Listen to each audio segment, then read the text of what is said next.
Okay, tamang ihi muna. Tamang scroll na rin sa Facebook. Uy, ganito yung paniniwala pala nila. Ibang iba sa amin. Ba't kaya ganoon may iba't tayong pinapaniwalaan? Hiya mo na, paniniwala nila yan eh. A few inches later. Ayun o, makaupo na rin sa wakas. Kapagod, grabe. Mapag-Facebook nga muna. Oh, teka.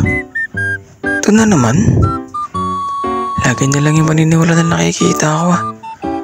Ano ba naman yan, makaalis na nga. Here's some tips to help you to avoid being negatively affected by social media. Be critical of content.